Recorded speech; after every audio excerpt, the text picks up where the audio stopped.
The Northwest Coast.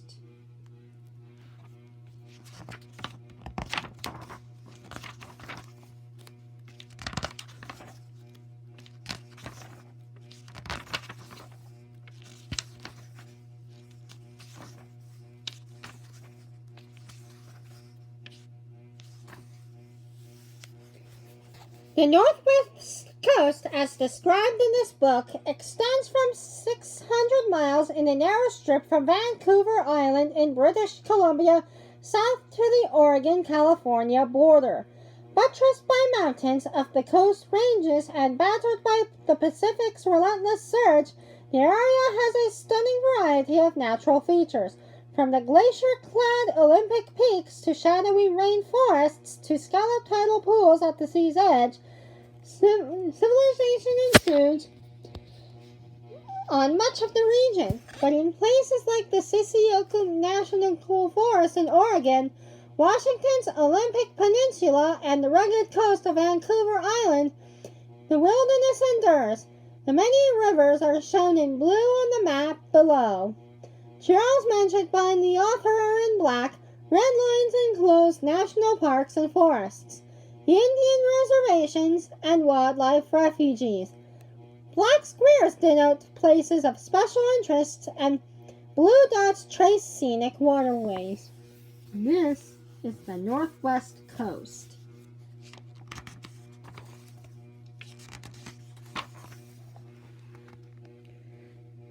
Stellar sea lions tend their pups on the rocks of an Oregon beach, sharing it with a flock of cormorants and a lone seagull. Look at the sea lions. And there's the seagull.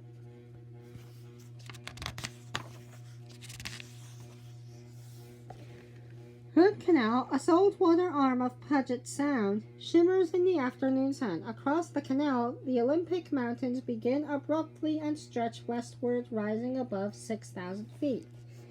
These are the Olympic Mountains.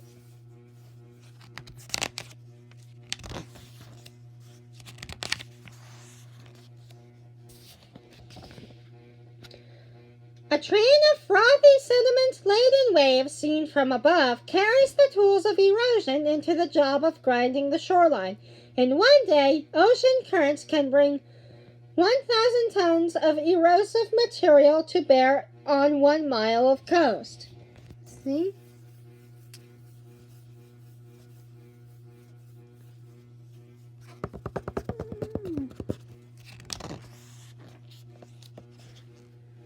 Grinding waves scallop the shore and litter it with huge logs. Kind of reminds me of the first Virtual Villagers game, where you have to clean up the beach. Comment below if you play Virtual Villagers. Deceptively ethereal, ocean spray bursts against offshore chunks of sandstone that will someday fall to the sea's endless onslaught. See?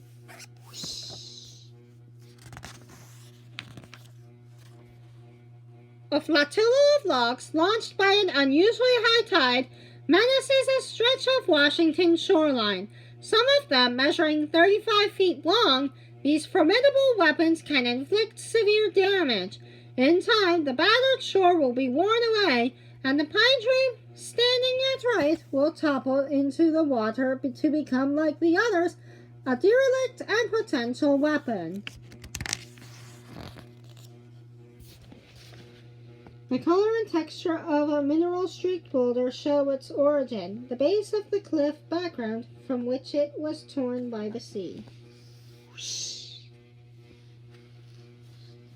Mineral-rich groundwater stains a cliff undercut by the sea.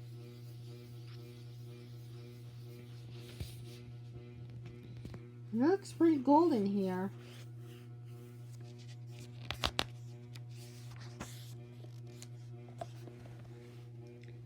Rippled by centuries of scoring, layered sandstone ledges lie exposed to the wave erosion that will further transform into a sandy beach.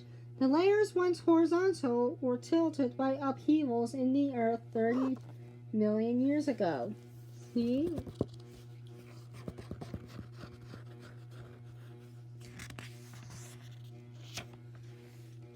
Carved from a rock cliff, these massive boulders are evidence of the sea's persistent sculpting, a process seen in miniature in the rocky bowl.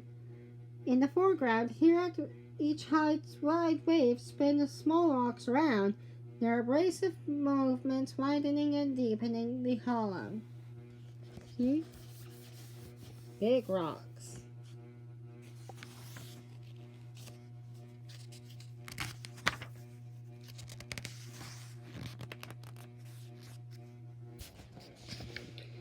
The Seattle Press expeditions of 1890, first to cross the Olympic Peninsula, mark their adventure a few hours after it's finished by having a studio portrait made.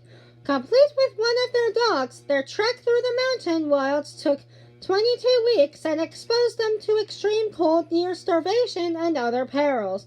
They achieved their aim, which team leader James Christie, second from right, said was to solve the mystery lying at the